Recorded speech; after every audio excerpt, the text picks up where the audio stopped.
原野。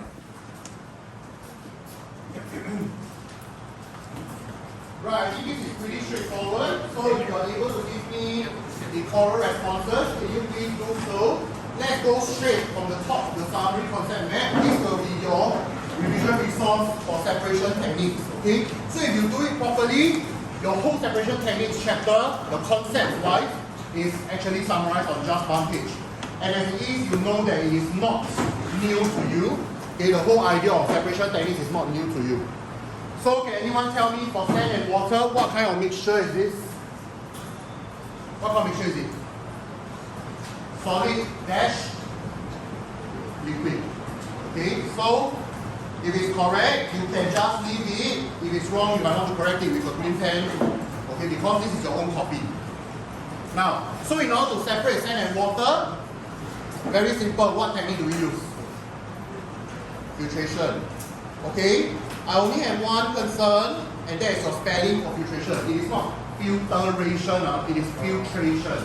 Now, solid liquid mixture, those of you who are more hardworking, you might want to write in one more word. Okay? And that word would be in front of the word solid. What word do you want to add? Sand and water.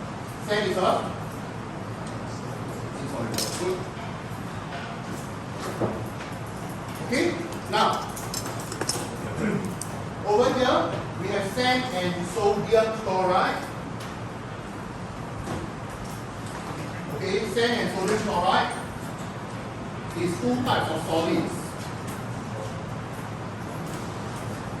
Okay, but one is insoluble, the other one is soluble. Okay, now and I want to highlight this type of mixture because it is the most common type that will occur in a practical setting. Okay, so for example, the planning task that Medical went through with you on Monday, right? That is actually sesame seeds and sodium chloride. And you know that sesame seeds is not soluble in water. Okay, so what is the separation technique you need to employ? There are two that you need to do, two steps basically, in order to get back the sand and the sodium chloride. The first of which will be filtration. Of course, you must dissolve first lah. Okay, dissolve the sodium chloride in water. Then after that, you filter, followed by what? If you want to get back the sand, what technique can we use? If you want, sorry, not sand, sorry, get back the salt, what technique can we use? It will be present in what kind of form? After you dissolve and then you filter.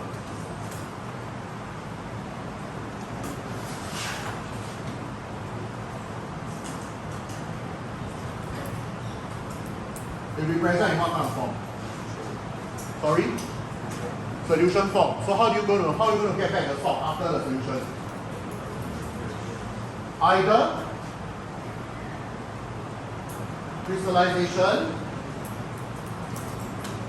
or what?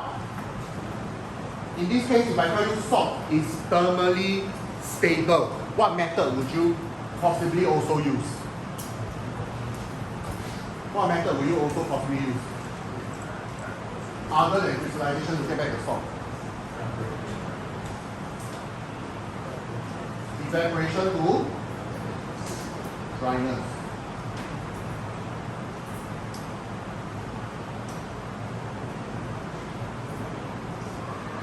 Okay, so filtration will help you get back the sand, crystallization or evaporation to dryness will get back the salt.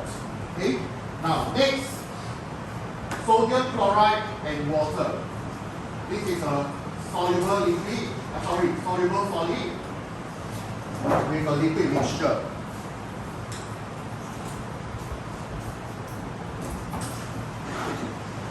Okay, now, so the separation technique here is just crystallization, which is a repetition, or evaporation to dryness. Okay, this one, maybe we put a bracket there. only for thermally stable substances. Okay, these things that don't decompose under high heat. Okay, thermally stable substances.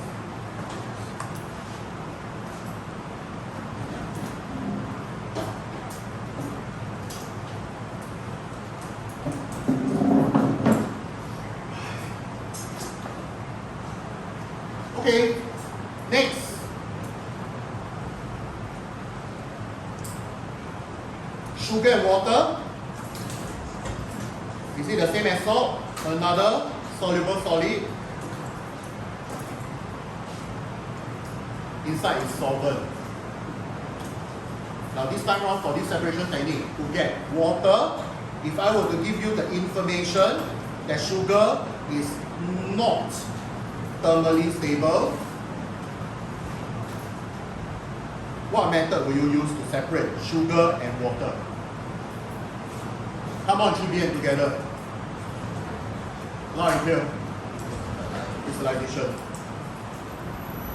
If you are here only to copy answers, I can tell you are setting yourself up for failure at O level. Alright? Don't bother. Don't bother copying. You might as well just be sleeping. No difference. Okay, you want to come to class? Don't pretend to be hardworking. Be actually hardworking. Use your brains, think, open your mouth, answer my questions. Trust me, because that will help you to condition your mind to the correct terms. It's one thing to be able to copy what's on the screen, it's another thing to be able to listen and process. If you are continuously like this, unwilling to respond to me, I will turn off all kinds of visual aids. And you will feel very unsafe. You will have no choice but to hear only my voice. Then you understand what's confusion. Because I can say like 90% of you are not thinking, you're just waiting for answers. You want to do this for 2 years, you confirm will fail O level. And it's not just for Chem. The fortunate thing for you is we are at the beginning of Sec 3. So you jolly well go and change your habits in class.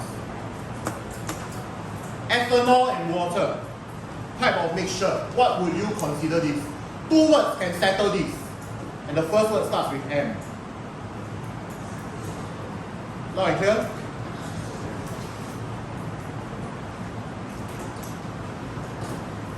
Okay, so essentially, what mixable liquids are is a liquid-liquid mixture that dissolves in one another. They can mix well. That means they don't separate out into 2 layers. Okay, according to our revision, okay, you will have remembered this. So very simple. For mixable liquids, there's only one method that you can use to separate these. And this method is, can I use simple distillation? There are only 2 things, ethanol and water. Fractional distillation, I will accept. It's not wrong.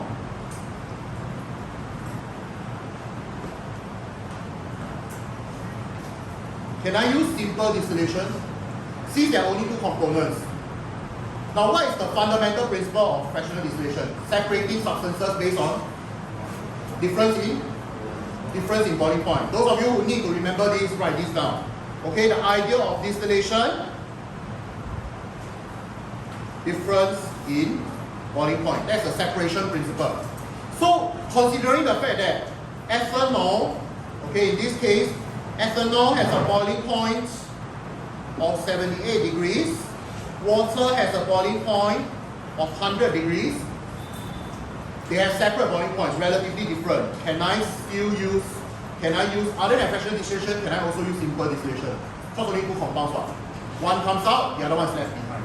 So technically speaking, I can also use simple distillation. Clear? Alright? Now let's move. Don't want to spend too much time on that. Oil and water is a simple one. 2 words to describe this type of mixture, and the first word starts with I. Good, immiscible liquids. Yes. See? You can respond. And that was a slightly more encouraging one. Immiscible liquids, these 2 liquids don't mix with one another well, which means it will separate out based on what?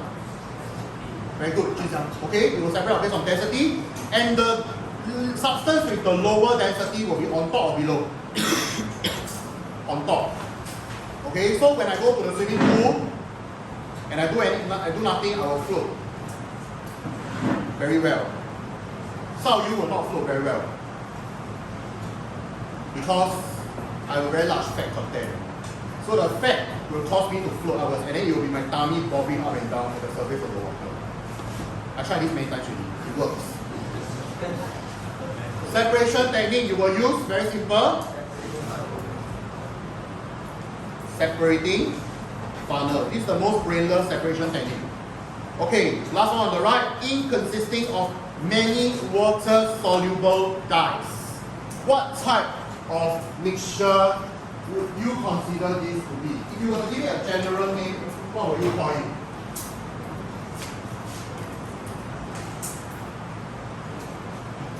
Actually difficult this one.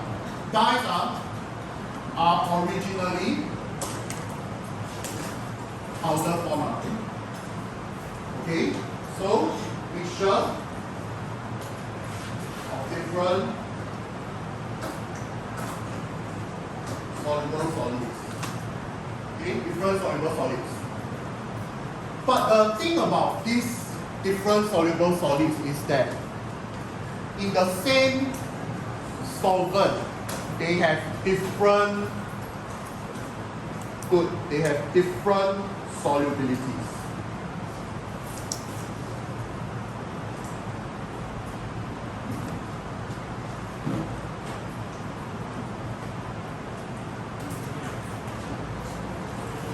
Different solubilities in the same solvent.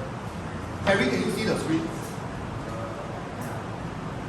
Are you supposed to wear glasses?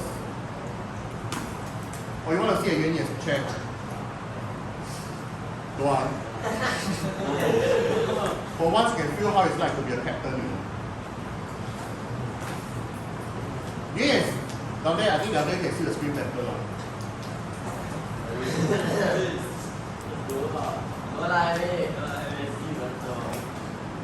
Oh wait, did I just do some shit? You're very not conspicuous, you know. Then like that I know already. Later I go staff room spread nonsense already. First one I spread to is Mr. Clement. Okay, separation technique we will use very clearly. Ladies and gentlemen, what is it we will change to? Chromatography. Okay, you see ink la, food dye la, this kind of thing. Okay, confirm paper chromatography. And what values are we going to check? RF. By the way, I probably didn't teach you this. RF value stands for retention factor. Okay, now retention factor means how well the chromatogram is able to retain that particular spot. Okay, so if I can retain it to reach near the solvent front, that means it's a very, very soluble substance. Okay, a high retention factor means it is very soluble. A low retention factor, that means it is very insoluble. Can we understand this? Okay, now, so the last thing that we did last week was actually on the idea of purity, and you can check how pure a particular substance is. Pure, I don't explain what pure is to you. Pure means pure. Okay, when an air purifier purifies air and the air comes out from the air purifier, is that air pure? In a chemistry sense, Jason say no. Reason? The air comes out from the air purifier, the air is still a mixture of what? Nitrogen, oxygen. It's just removed of dust particles. Okay, in order to purify air, how can I separate air into its various components? How? Air is a mixture of different things, correct? Nitrogen, oxygen, carbon dioxide, other gases. What do you want to do to air? You want to separate them out into the various pure components. What method can we use? What method can we use? Anybody?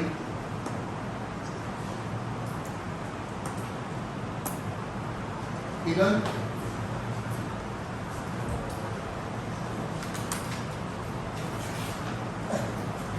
Say I only want to get the nitrogen out of air. What will you do to the air?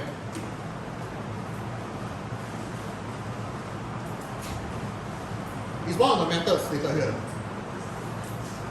What's the best method? Can you use filtration? Will it work? Huh? GBM?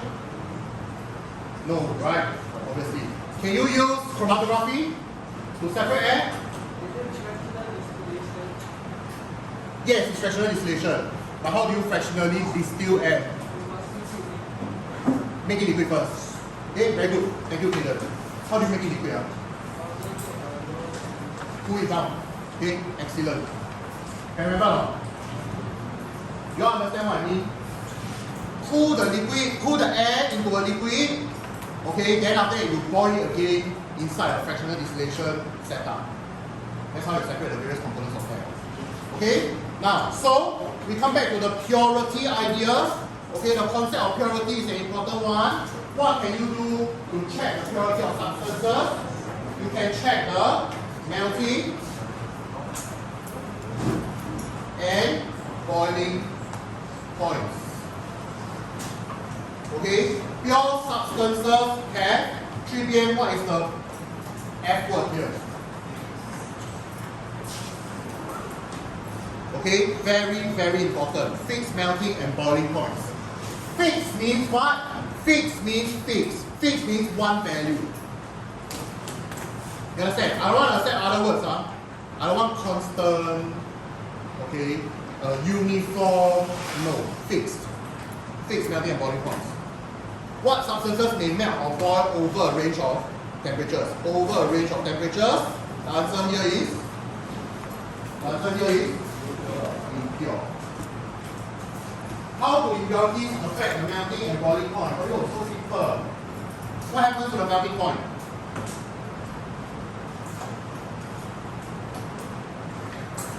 It pulls the range out, correct? So the melting point becomes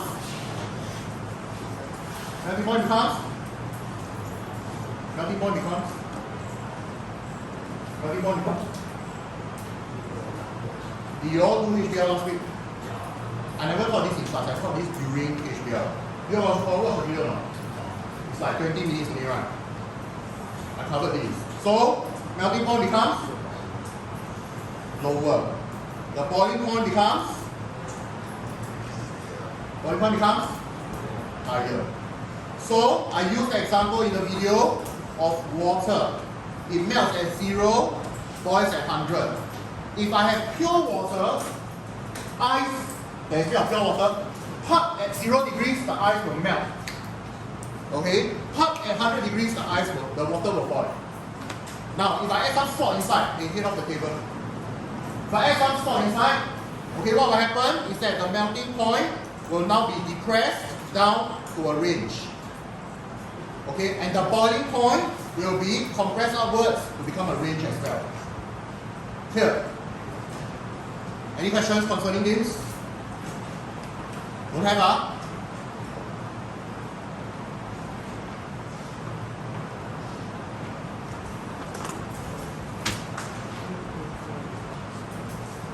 Okay, so that's all we have for this worksheet. Keep it as your summary, right? You should file it. I haven't checked your files yet. Okay, next week I want to see it already. Right? I should have seen it in week 4, but we don't have time.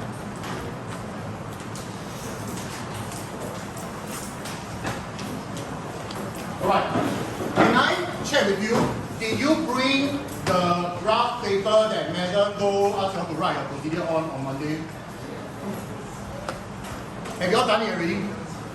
Is it written on some random paper? If you all didn't bring it, then I won't do it today. Then we'll do it in the lab next week.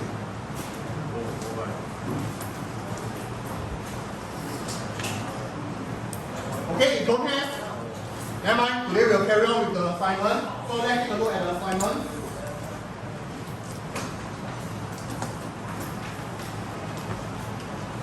Okay, take out a green pen. You should be marking your own work. Alright, you should be marking your own work.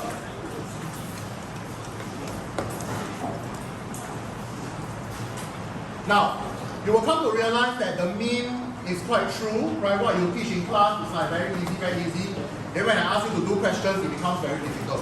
So what happens is this time around, what we did was we got you to really try very higher level exam style questions for application of your knowledge from chapter number 1. Okay? So this is where you learn how to step up your knowledge in terms of application. Now the value of going through answers in class is only valuable if you are thinking together with me and annotating along. The answers are not the important things. You want answers? I upload for you.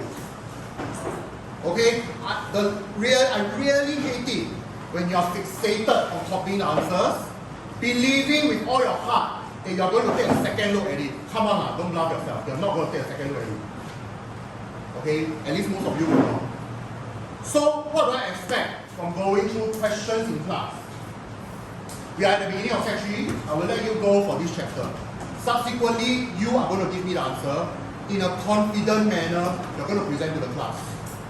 Whether or not you're comfortable, I really don't care, because it's part of your training, okay, to speak up and to be confident about what you're writing. So if you're worried about presenting answers, you jolly well got to ensure that your answers are of good quality. Even if it is not, even if you fail to write a good answer, let's all just learn from each other. Because how many of you can write a perfect answer? Even I cannot. I cannot guarantee that I'll get full marks at O-level. Maybe 90 something can. So, for homework in future, you need to feed me with the answers and not the other way around. Because with all these years of experience, when I am the center of this classroom, in terms of provision of knowledge, the absorption is very weak. But when I make you uncomfortable, the absorption is much stronger. So, I know that it will make you uncomfortable, but I need you to try. Can or cannot? Okay? Now, simple question number 1. The learning objective of this question is just to select the correct apparatus. When will this come in handy? This will come in handy when we do practical. Okay? When you are expected to plan experiments, which we decided to expose you right from the onset at Sec 3. Now, in the past we used to only teach in July of Sec 4. Okay? But we will revisit it again nationally in Sec 4. For starters, learn how to choose the right apparatus to do the right things. So let's take a look at this question, alright? Holding a sample of calcium carbonate lumps for weighing, what apparatus will you choose to use? What weighing? Are the list of helping words given to you inside the book? Because I can't see it. Is there a weighing board? You don't know what a weighing board is. It's like literally a board used to weigh. The board can be made of plastic, most of the time it's made of plastic. It's never made of glass, okay? Sometimes it's made of paper. It's just a square box that looks like a bowl. Okay? You put it onto the weighing scale, the electronic scale balance, then after you carry it and then you weigh. Okay? So weighing board is correct. Wow.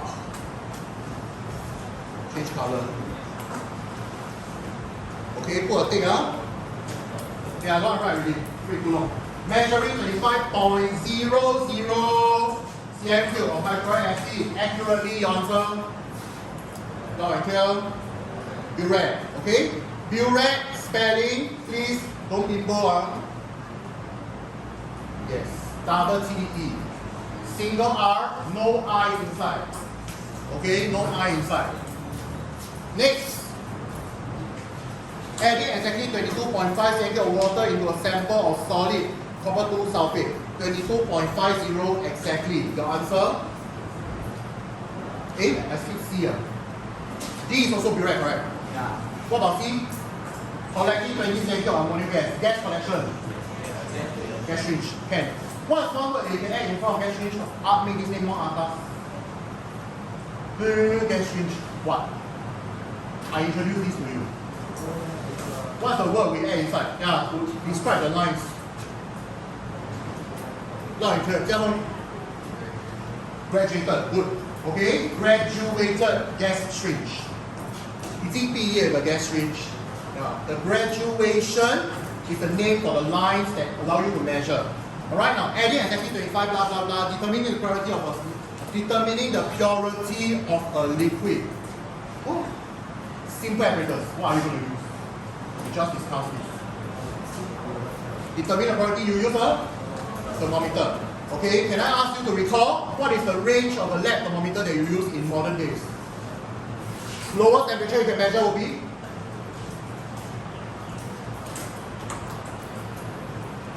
50. Wow, that's price already. Negative what? Negative 10. Maximum temperature Good. Maximum temperature 110. Okay, all these must be in your head. Okay, just because question never asked doesn't mean it's not important. Monitor the rise in the temperature of reaction at 1 minute intervals. What are the two things you need to know or you need to use? Obviously, thermometer, obviously, stopwatch, 1 minute intervals. Okay, good. Let's move. Now, question number 4. An experiment was set up to separate a mixture of methylbenzene and potassium chloride solution. Methylbenzene used is less dense than water. So this piece of information is very important. Question asks you to identify X, A, and B. I'm not going to go through this because this question is so low level. And we have also discussed just now, you are able to tell me that A is obviously methylbenzene. By the way, methylbenzene 是一个很香的东西。It smells awesome. It smells like petrol. Have I asked you this question before? Any of you enjoy the smell of petrol? Can we pause the recording first? You don't like smelling petrol? How many of you secretly like petrol? Raise your hand. Smelling petrol. Only Julia. How many of you like secretly like smelling petrol? Come on. Hey, how do you know? It's so nice. No, don't like smelling petrol. Like when your parents go and pump petrol, then you want to just petrol girl. Methylbenzene is awesome, okay? It smells exactly like petrol. Then you know your parents or your sister or your girlfriend or whatever, they remove the nail polish, they use the acetone. You all like the smell? Have you all smelled it before? Ah, huh? Yeah. But you know the liquid that they use to put on the cotton wool, then they do that. Go back and smell your mother's one. Okay? That thing is called acetone. Wow! 很香. Okay, methylbenzene has a smell of petrol, but it's a very, very important precursor for TNT. You know what TNT? TNT, bam! Explosive. Trinitrotoluene. Okay? It's a, you know the cartoon, they pump the thing, then explode. TNT is a real thing, by the way. It's a detonator they use in the army also. When you go and throw grenade, you throw, then the grenade never explode. Then it's supposed to BAM! Explode, right? And then kill your enemies. But then like, you just then stop there. That's exploding. Then you cannot go near it because what if it suddenly detonates? So what they will do is the detonators in the SAF, they will bring in the TNT, put it there in their full suit. Then outside the campsite, they will press the button and then it will send the pressure to detonate that grenade before they continue. Anyway, always very nice. But it is highly addictive. Eh? Have you all heard of the 1990s? Before they did drugs, there was this whole thing about sniffing glue. You know the people like to buy, in the past, they like to buy glue, those kind of turpentine glue, very thick one that they use for walls and fixtures and all that. And they just put in the plastic bag and yeah, it's because there's a very high toluene content inside. Very, very addictive. I like. Okay, when I was working in the research lab in NUS, right, I always open up the toluene bottle and smell. It is free flow of toluene in my lab.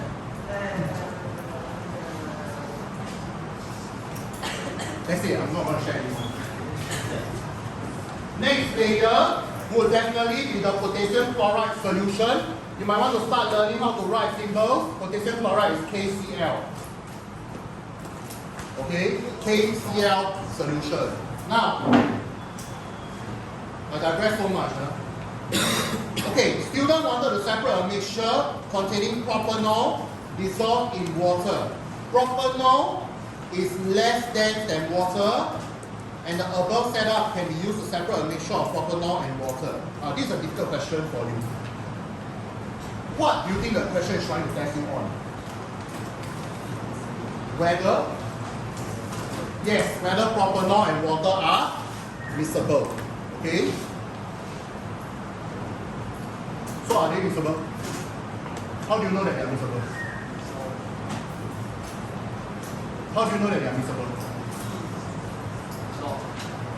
Sorry? Yes, the question did tell you that propanol dissolved in water. In fact, I want you to know this, don't need to memorize it.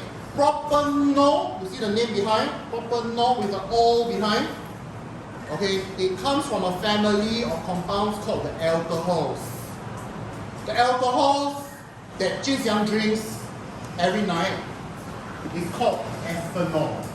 Okay, and nobody drinks 100% ethanol. Ethanol is always mixed with other things, cranberry juice, vodka. Okay, usually the highest you can get is about 66%, 70% in China.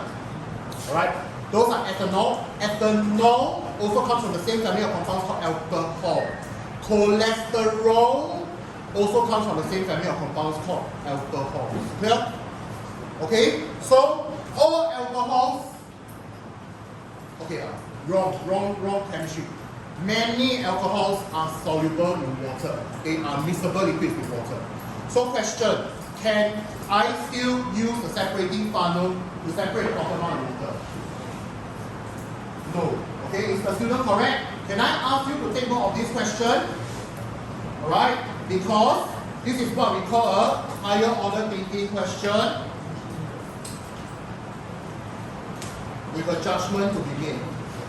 Okay? Now, O-level like to ask you this kind of things. Oh, so and so said this. Do you agree with it? Give reasons for your answer. That is a type of questions that you can get for O-level. Okay? You have to make a judgment as to whether or not it is correct. So, how do you then propose the solution for such a question? It is always falling back on your properties of the substances. Okay? Now, so your answer will be no, cannot. Reason? Very straightforward. And so, reason? This test only can use for immiscible liquids. Okay, good try, but I'm not going to give you any marks. Why? Do you all get his answer? I believe some of you might have written the same thing, He said this this method can only be used for immiscible liquids. I will give him 0, even though it is not a wrong statement. Reason?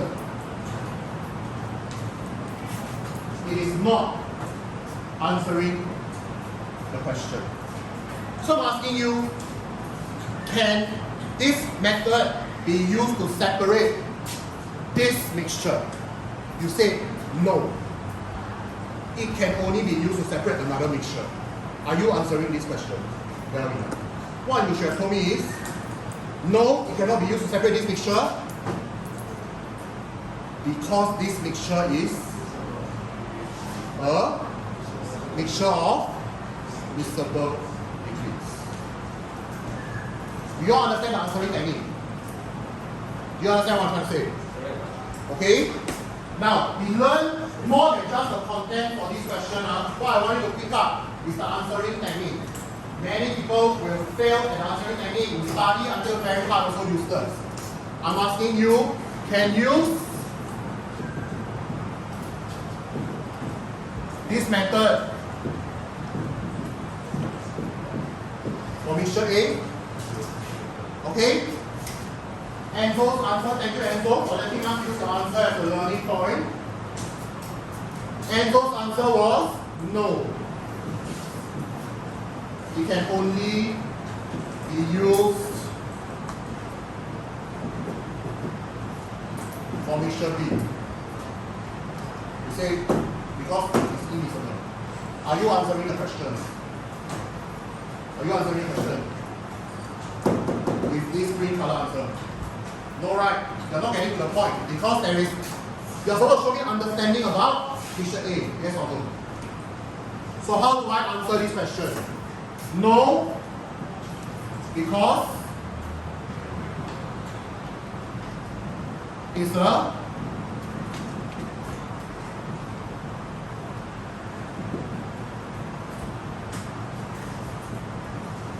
mixture of miscible liquids. Those of you who are not bothering to take down the answering technique, I hope you have photographic memory. So this is actually the mixture of propanol and water. Okay, so the technique is here. I want you to pick up the technique and not just the answer. The technique is when you look at this kind of questions for justification. Okay, maybe judgment is a wrong term. I will change this word to justification.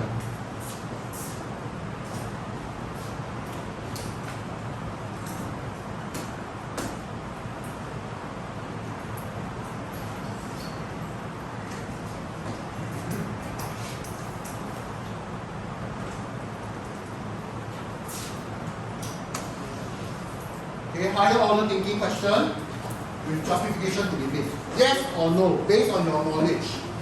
Okay, so I will spend some time on this question. Any problems? You understand what I'm trying to say? Okay, I want A1 from you. So you don't go and become one of those people who just control all the time. I want you to pick up answering techniques. Alright, part B. Another experiment was a separate solution containing ethanol, water, and a blue colored dye. Immediately you see this, it triggers two words called simple distillation. Yes or no? Can you recognize the setup? Now, some recall points. Please know how to label all these things. Okay? Every single part, including what is inside the container.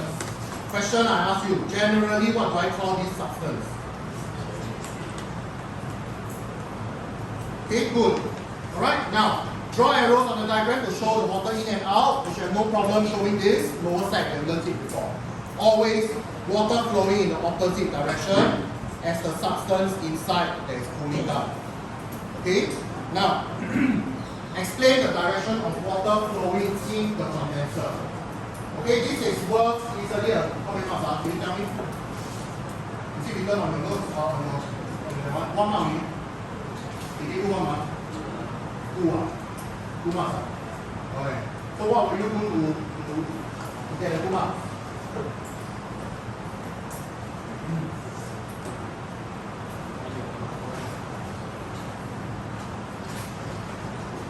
Anyone can give me an answer? Sandra?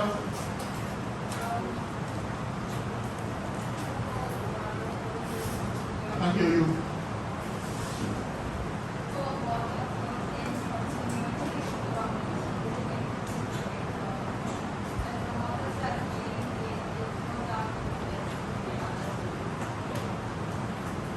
So you talk about heat up, is it?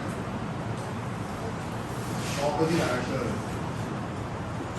Any of you got alternative expressions?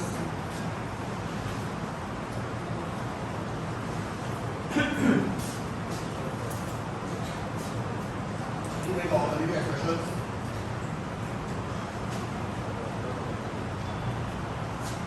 And thus,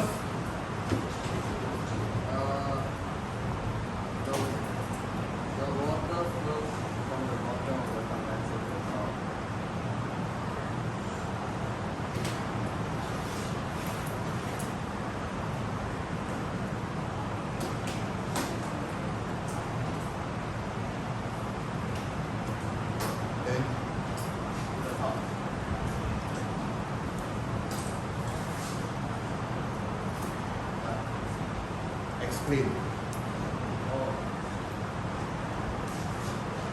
Why must like that? Why I cannot water in from here and water out from here? So that there's unlimited flow supply of water for the gas to condense. So how do we put this in words? Do all of you think along the lines of constant supply of cold water? How many of you found it difficult to express the answer in proper words?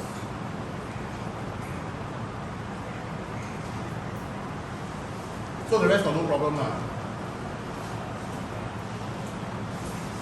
Which is the answer for me? It ensures that the condenser is completely filled with water constantly, which ensures efficient cooling to condense the Where do you get this from? Where do you get this expression from? You thought of it? Yeah. Full marks, full marks. Loud and clear, loud and clear. It ensures that the condenser is completely filled with water constantly, which ensures efficient cooling to condense the liquid vapor in the condenser. Good, thank you very much. Two key things whenever we talk about the precautions of a condenser. Okay, first and foremost is to ensure that the condenser is constantly filled with cool water. Secondly, to allow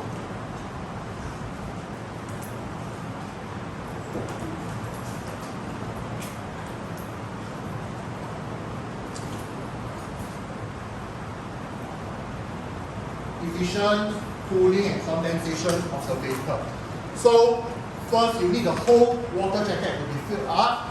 Then after that you need to fill that up in order to ensure that the cooling jacket is cool enough to ensure efficient cooling and condensation.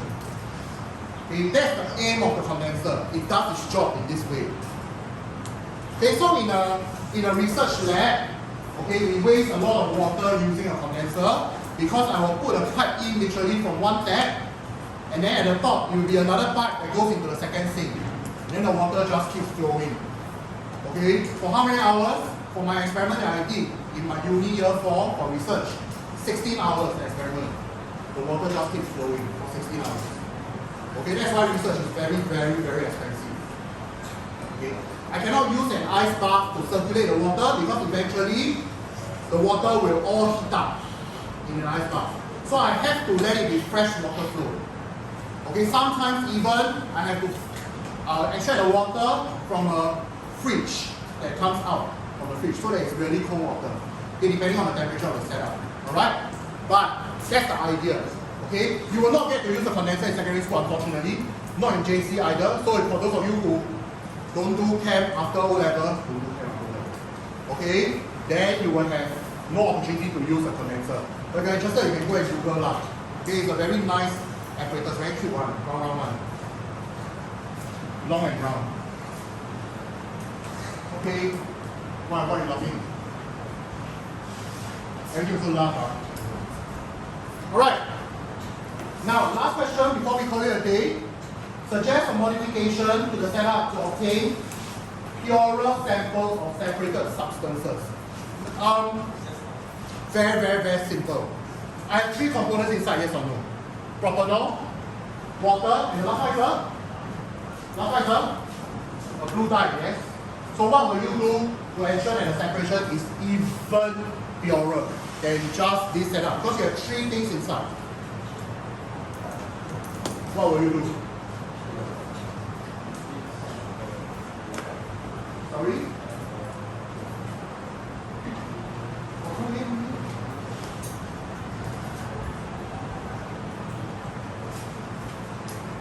Okay. The distillation flask can be replaced with a fractionating column. It's fractionating, not fractioning. Okay? You don't replace the flask.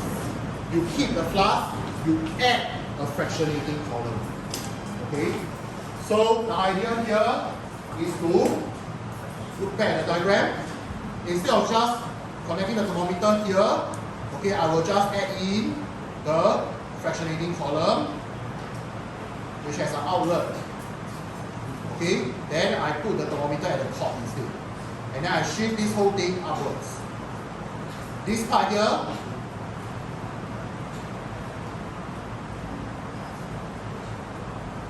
I suggest the use of a fractionating column. Fractionating column. Fractionating column. Essentially converting simple distillation into fractional distillation. Yeah? Okay? Because once you have 3 substances, it's very difficult to use simple distillation. Very difficult. Fractionating column gives it more leeway to separate out the various substances based on melting point. Sorry, based on boiling point. Alright? Fractionating.